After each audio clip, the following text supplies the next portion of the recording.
The Battle of Dumlupınar, Greek, Turkish, Dumlupınar, Meydan Muharebesi or Başkumandanlık Meydan Muharebesi, literally Field Battle of the Commander-in-Chief, was the last battle in the Greco-Turkish War, 1919–1922, part of the Turkish War of Independence. The battle was fought from 26 to 30 August 1922 near Dumlupınar, Kütahya in Turkey. Following the attrition battle on the Sakarya River, Battle of Sakarya, in August to September 1921, the Greek army of Asia Minor under General Anastasios Papoulas retreated to a defensive line extending from the town of Izmit, Nicomedia, to the towns of Eskişehir and Kara Hisâr, Sahib, present-day Afyonkarahisar. The Greek line formed a 700-kilometer arc stretching in a north-south direction along difficult hilly ground with high hills, called tepes, rising out of broken terrain and was considered to be easily defensible. A single-track railway line ran from Kara Hisâr to Dumlupınar,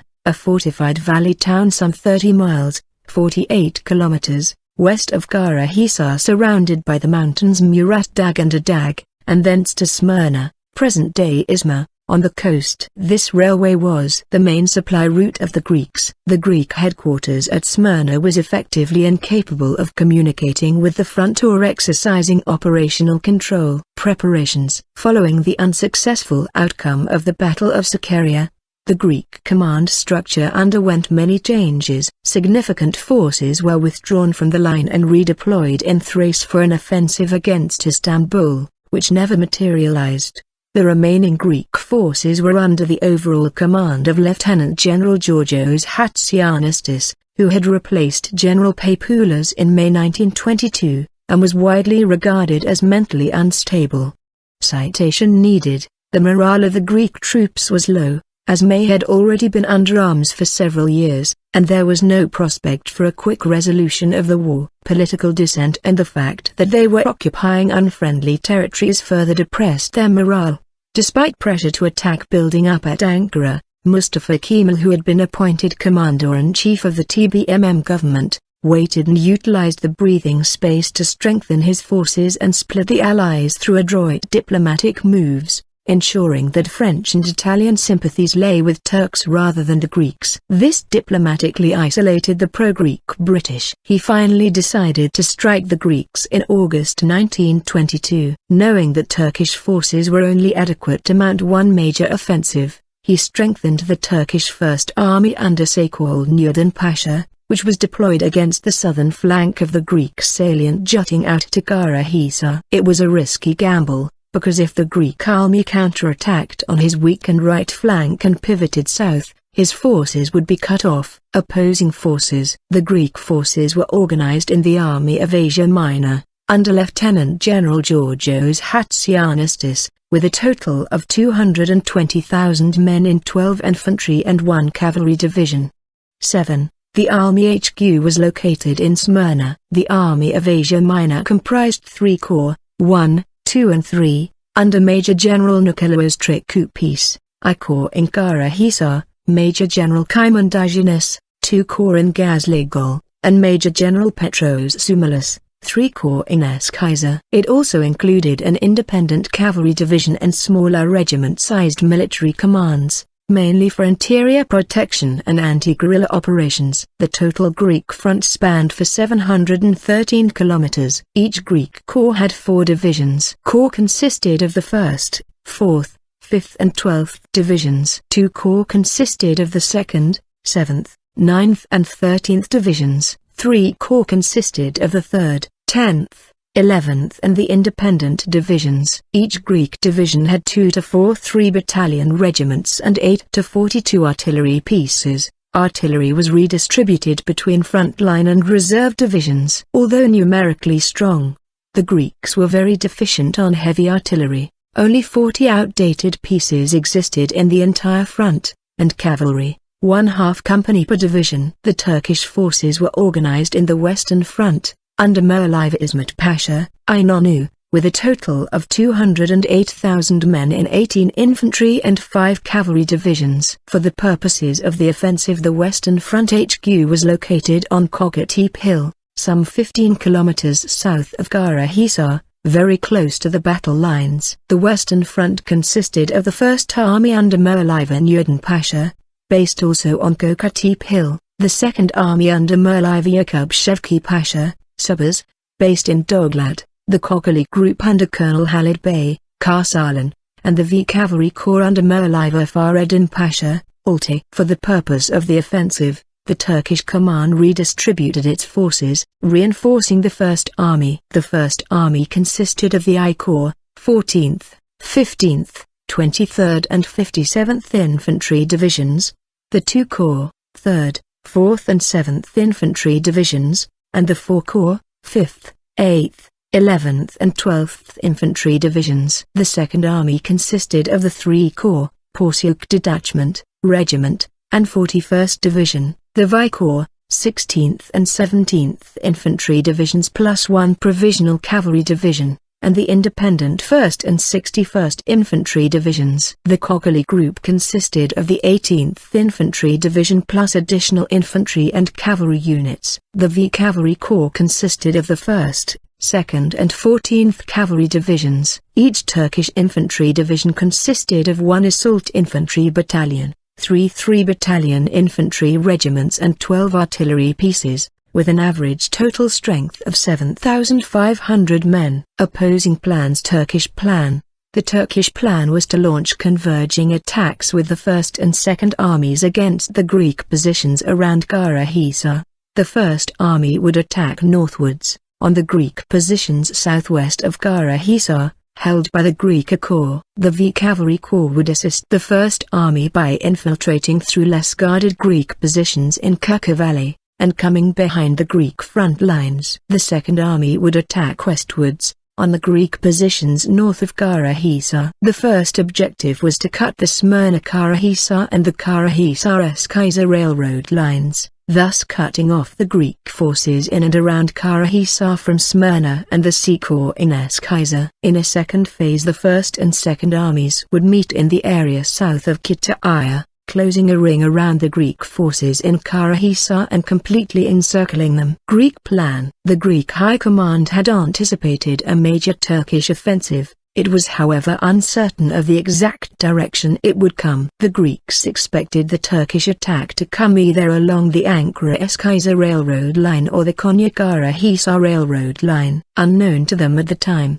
the railroad from Ankara, that the Greeks destroyed in summer 1921 during the withdrawal after the Battle of Sakarya, was still not restored and was not operational. Following the withdrawal from the Sakarya, initially the Greek corps commands were disbanded, and the Asia Minor Army was organized into 2 groups, the North and South groups, each sufficiently strong to fight independently and repel any Turkish attack. Following the replacement of the army's commander, and the coming of Lieutenant General Georgios Hatzianastis, the Greek disposition changed. Hatzianastis re-established the 3 corps commands. All 3 corps controlled parts of the front, but in essence the B Corps operated as a general reserve, while the I, around Kara Hisâr, and 3, around Eskişehir, corps were mostly deployed on the front. In the case of a Turkish offensive, the 2 corps would fall under the command of the sector which was attacked, either I Corps to the south or 3 Corps to the north. Hatzianastis, despite reports indicating the opposite, believed that the Greek front lines were sufficiently strong to withstand any Turkish attack for enough time that the B Corps would launch its own flanking counterattack on the flanks of the attacking Turkish armies. Prior to the Turkish offensive, Greek intelligence had revealed the Turkish preparations, but had failed to estimate correctly the size of the Turkish formations and the exact date of the Turkish attack. When the Turkish attack opened, Greek reinforcements were still underway to the front. Battle. The Turkish attack opened in the night of 25–26 August 1922, when the Turkish V Cavalry Corps passed through the Kuka Gorge behind the Greek lines. The gorge was guarded by a patrolling Greek rifle company, which was easily overrun by the advancing Turkish cavalry. The Turkish cavalry proceeded to cut the Greek telegraph lines and the railway line. By 1800 hours on 26 August both had been cut, thus seriously hampering communications between Smyrna and Kara Hisâr. On the morning of 26 August the Turkish First and Second Armies attacked simultaneously. The Second Army's attack, following a powerful artillery barrage, took the Greeks by surprise and was able to take some frontline positions of the 5th Greek Division, of the Greek I Corps. Renewed Turkish attacks had little success. After being reinforced, the Greek 5th Division carried limited counterattacks and restored its original front. The Second Army also attacked the positions of the 3 Corps, keeping its forces pinned, thus preventing it from reinforcing the 2 Corps. The First Army's attack was preceded by a devastating and accurate artillery barrage. The much superior Turkish heavy artillery knocked out the light Greek batteries, and caused heavy casualties to the frontline Greek infantry battalions. Some lost up to 50% of their strength during the artillery barrage alone. The artillery barrage was followed by a general Turkish attack by 7 infantry divisions of the I and IV Corps, against 2 Greek divisions, 1st and 4th. The situation for the Greek Corps became almost immediately critical, as they faced overwhelming forces and soon all Corps reserves were committed to battle. The Turkish attack was focused mainly on the seam of the Greek 1st and 4th Divisions. By noon the Turkish I Corps had succeeded in carrying the Greek 1st Division's trenches. The arrival as a reinforcement of the 2 Corps 7th Division in the afternoon prompted a Greek counterattack which was able to only partially restore the line. The Greek Army HQ in Smyrna had no clear picture of the situation. In its order at 2300 hours on 26 August to the I and II Corps, the army expressed the opinion that the Turks had still not revealed the main axis of their offensive. The army proceeded with its original plan, by ordering the Greek 2 Corps to prepare for a counteroffensive on the Turkish right flank, while the I Corps would keep its positions. The counteroffensive was expected to be launched on 28 August. These orders directly conflicted with the orders that the I Corps had already issued to the 2 Corps. And subsequently the I Corps ordered the 2 Corps to stop any preparations for a counter-offensive and resume sending its forces south to reinforce the badly battered 1st and 4th Divisions. Due to the broken communications, the Army HQ in Smyrna didn't receive the notifications of the I and II Corps and had the impression that things developed as it had ordered. At 2 o'clock hours on 27 August, day 2 of the Turkish offensive, Turkish artillery began its barrage again, and at 6 o'clock hours Turkish infantry resumed its attacks. The Turkish forces focused again on the seam of the Greek 1st and 4th Divisions, and advancing steadily they managed by 9 o'clock hours to achieve a clear breakthrough in the Greek line when the Turkish 4 Corps under Colonel Sami took the 5,000 feet, 1,500 meters, high peak of Erkmanship. At 10:30 hours the Greek Corps issued an order of general withdrawal some 20 kilometers to the north of its original line, and the subsequent evacuation of Kara Hisâr. The order was not received by the Greek 1st Division, whose telephone contact with the Corps had been cut and couldn't establish wireless communication, and remained in position. By 13:30 hours its front was collapsing, exposing the flank of the 4th Division. The 1st Division, together with the 7th Division, retreated without being seriously harassed by the Turks, and by 1700 hours they had reached their new positions. Greek retreat towards Dumlupınar and Aloran, 29th of August 1922. Greek soldiers on 29 August, west of Kara Hisâr. The commander of the 1st Greek Division, Major General Frangiu, received contact with the I Corps at 18:30 hours. Via messengers. However, he was only informally informed, and received no written orders. Frangiu ordered his forces, 1st and 7th Divisions and other smaller units, henceforth referred to as Frangiu Group, to withdraw towards Dumlupınar in the night from 27 to 28 August, assuming this was the plan of I Corps Commander Major General Trikoupis. In fact, Trikoupis had kept his forces, the biggest part of I and II Corps, henceforth referred as Trikoupis Group, in position, allowing his men to rest in the night, and preparing for the withdrawal towards Dumlupınar in the next morning of 28 August, day 3 of the Turkish offensive. The result of this confusion was that a gap opened in the Greek line between Frangiu and Trikoupis groups. The forces of Frangiu Group marching in the night withdrew towards Dumlupınar, but in poor order, while desertions began. The army HQ in Smyrna was losing touch with the situation. In its orders at 17:30 hours on 27 August, it ordered the I Corps to counterattack and restore its original line, or if unable, to conduct a fighting withdrawal, while the two corps would counterattack immediately towards Sobonlar, southeast of Kara Hisâr. Similarly, the I Corps with no communication with Frangu Group was not aware that Frangu Group was moving on its own, and gave orders that did not correspond to the actual situation on the field. At 2 o'clock hours on 28 August, the Army of Asia Minor HQ cancelled the previous orders for counterattack, and placed the two corps as well as a division from the three corps under the Corps and Major General Trikoupis. At 5 o'clock hours on 28 August, Trikoupis Group began its movement to the west. Unaware of the absence of Frangu Group's units, the Greek 4th Division's exposed column was attacked at 7 o'clock and taken by surprise, and subsequently broken. The Greek 9th Division, so far uncommitted to battle, on its way to the west at about 7 o'clock trapped the Turkish 2nd Cavalry Division, of the V Turkish Cavalry Corps, which tried to block the way to the west, and inflicted heavy casualties on it, including prisoners and artillery pieces. Subsequently, the 2nd Cavalry Division was withdrawn from action and was put in reserve. The rest of Trikoupis Group, 5th, 12th and 13th Divisions, retreated to the west without problems. Trikoupis Group spent the night of 28 to 29 August around Olukak. At the same time, the Frangu Group was under pressure by the incoming Turkish 4 Corps. Frangu's units were deployed in line around Baskims. After repeated failed efforts to establish wireless communication with the Greek I Corps, Frangu ordered his units to begin their withdrawal to Dumlupınar position at 1600 hours. At 5 o'clock hours on 29 August, all units of Frangu Group had reached the positions around Dumlupınar, in good order despite the pressure of the Turkish 4 Corps. During the night of 28 to 29 August, the Turkish V Corps, of the 2nd Army, had advanced to the west and reached the north of Trikoupis Group. The Turkish V Cavalry Corps and the 1st Army's units, 1, 2 and 4 Corps, advanced towards the Greek Frangu and Trikoupis Groups.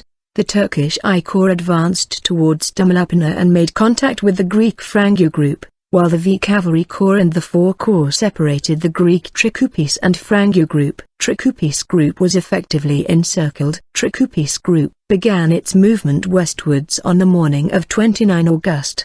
Progressively and unexpectedly, Greek units started running into the units of the Turkish V and 4 Corps. Trikoupis ordered his 9th Division to attack and break the Turkish line, in order to open the way to Dumlupınar. Quickly, the Greek 9th Division found itself attacking against superior Turkish forces, the 4th Corps, and fell into defense. The Turkish forces attacked also of the eastern flank of Trikoupis Group where the Greek 12th position was. Trikoupis progressively committed the 5th and 4th Divisions in the defense of his group, while keeping the 13th Division in reserve. The battle lasted all day on 29 August. With heavy casualties on both sides. Trikoupis Group had been unable to open the way to Dumlupınar or establish communication with Frangu Group. The Turkish forces had similarly been unable to destroy the Trikoupis Group, despite having encircled it with their 2, 4, 5 and V Corps. At 2300 hours on 29 August,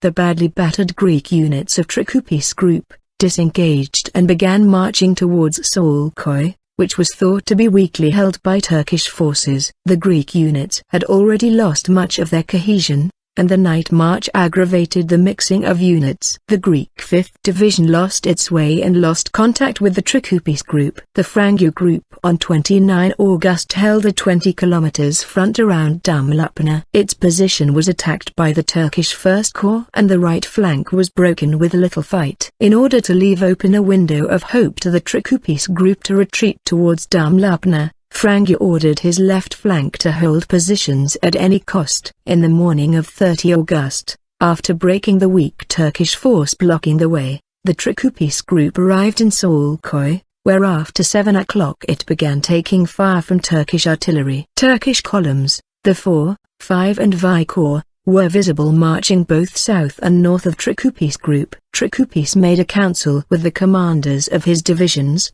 who proposed that the group continue its westward march through Laurent to Banaz. Trikoupis rejected this opinion, and ordered his forces to continue south to Dumlupınar. At 11 o'clock hours Trikoupis received the reports from his units, which indicated that the combatant strength of Trikoupis group was reduced to 7,000 infantry, 80 cavalry and 116 artillery pieces. An additional 10,000 to 15,000 men were completely disorganized and largely unarmed. Food supplies had already been completely exhausted and ammunition stocks were very low. After receiving the reports from his subordinate units, Trikoupis, realizing that his forces were insufficient to withstand a Turkish attack, changed his mind and ordered continuation of the march to Aloran and then Banaz. Even though the road to Aloran was open, Trikoupis had lost invaluable time before ordering the continuation of the march to the west. The Turkish forces had covered much of the northern and southern flank of Trikoupis group. At 1330 hours the marching Greek column found the road to Aloran blocked by Turkish cavalry of the 14th Turkish Cavalry Division. Trikoupis ordered his forces to attack and break the Turkish force. A Greek regiment pushed the Turkish cavalry back, but new Turkish reinforcements arrived. It became evident that Trikoupis group could not avoid a general engagement. Trikoupis ordered his divisions to deploy and defend until darkness arrived,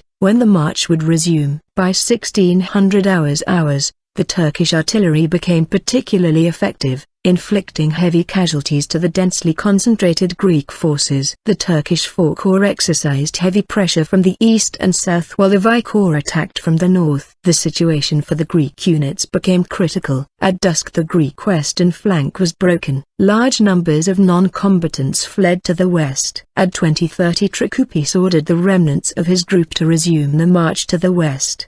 All heavy wagons, field artillery and wounded men unable to march were abandoned. Over 2,000 killed Greeks were counted by the Turks the next day in the battlefield, not counting the wounded who died later as a result of their severe wounds. The Trikoupis group had greatly disintegrated. Its men were completely exhausted, and many were collapsing. Trikoupis group was divided in 3 columns, which tried to march to the west. A column of 2,000 men, mainly from the Greek 12th Division, surrendered at 2000 hours on 1 September to Turkish cavalry units. Trikoupis column, together with 5,000–6,000 of his men, eventually surrendered to the Turkish forces at 1700 hours on 2 September. A column of 5,000 men managed to escape the Turkish ring, but had lost any combat value. Trikoupis and General Dionysius, Go of 2 Corps, were led to Mustafa Kemal, who informed Trikoupis that he had been appointed as Commander-in-Chief of the Greek army in Asia Minor, an episode highlighting the level of confusion in the Greek command. On 30 August,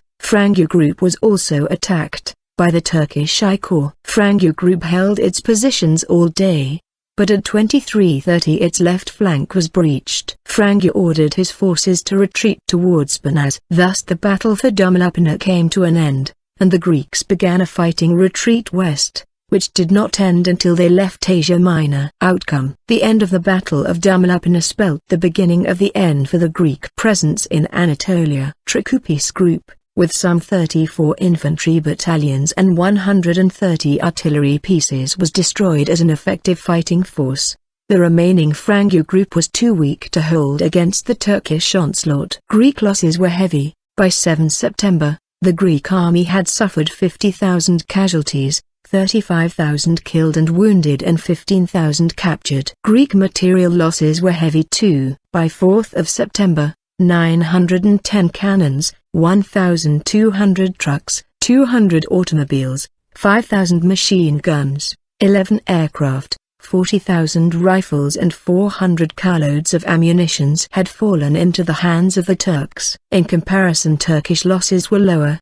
Between 26 August and 9 September, the Turkish army sustained 13,476 casualties, 2,318 killed, 9,306 wounded, 1,697 missing and 101 captured. In 2 weeks, the 26th of August 1922, the 9th of September 1922, The Turkish army recaptured all the territories which the Greek army invaded since May 1919.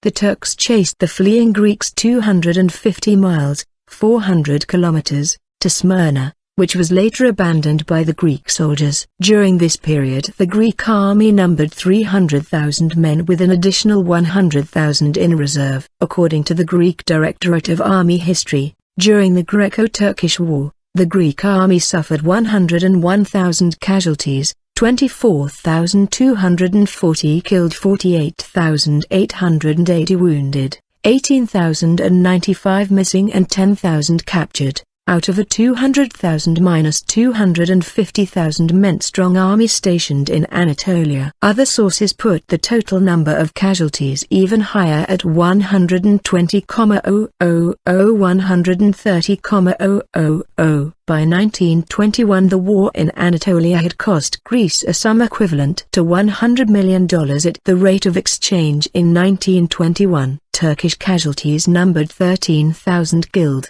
Additionally, about 24,000 died of disease during and after the war, and 35,000 wounded for the whole Turkish War of Independence. The last Greek troops left Anatolia on 18 September. The Armistice of Mutina was signed by Turkey, Italy, France and Great Britain on the 11th of October 1922. Greece was forced to accede to it on 14 October. To commemorate this victory, 30 August, also Liberation Day of Kütahya, is celebrated as Victory Day, Zafer Bayram, a national holiday in Turkey.